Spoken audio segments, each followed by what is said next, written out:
Yan. 1.1 hektar. So kulang-kulang siyang 1.2 has.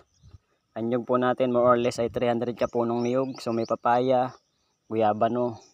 So merong senyorita. Kaya rin nasa 10 puno yata itong senyorita. Ayun, kasama pa yun. So bali yun, flat na yung kasama yun dito. So ito naman, slope lang pagkalupaan niya. Tapos may dalawang pitak po tayong tubigan. So meron po yan diyang paho. Tsaka kayumito. So meron din pong pili. Naroon po pili, santol. Yun po yung mga fruit bearing dito sa property. Ayan. Frontage po natin 130 hanggang 150 meters dito sa Barangay Road. So ang nyug po natin more or less ay 300 ka punong niyog. Sa bayan naman po ay bali 3.5 kilometers lang. So papunta po rito sa property ay bali 10 to 15 minutes. Mula po dun sa simentado ay 700 meters lang. Pero ito po ay sisimintuhin din po ito. Itatagos po ito rin sa kabila, sa Provincial Highway. Yan, ito po yun. Tagos po dun sa kabila, sa Provincial Highway. Yan. Slope lang po pagkalupa niya. So bali yung plat po natin ay mga 40% flat at 60% yung slope niya. Yan, slope lang po to. Yan, kita naman po yung Barangay Road.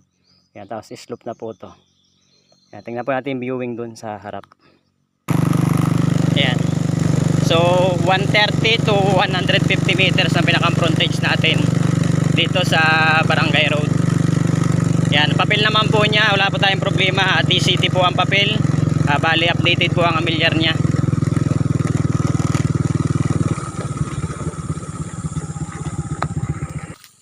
Yan, bali dito po yung start ng property. Pag ganun po siya pababa. Yan, itong madrikakaw na to, pababa po yan doon. Naroon po yung tubigan. Ito na po yung property niya. Yan, ito po yung Barangay Road. Almost 130 to 150 meters. Ito po yung view natin sa dagat. Kita po natin ang view. Yan. Yan, ito na po yung property niya. So pantay din po yan dyan. Ito may antipulo pa. Dulitan na pwedeng gamitin pambahay. Yan, ayan ito may mga kahoy, may jirimina. Yan.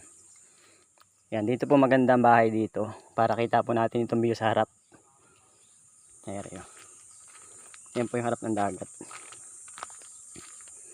Yan. Ayun po yung Gumaka, Quezon. Ayun naman po yung pasyalan. Ayun yung pasyalan sa tabi ng dagat. Yan, dito rin po marami rin pong tao dito tuwing hapon. Dahil sa view po ang tinitingnan nila. Ito naman po yung sisimintuin din. Nariyan po sa baba yung simentado.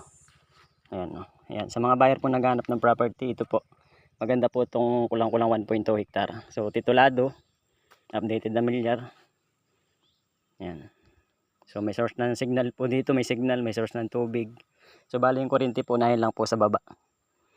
Ayan. Wari ko po mga 150 meters ang layo natin doon sa poste ng kuryente. Papunta rito. Sa property. Ito na yung property niya. Ayan.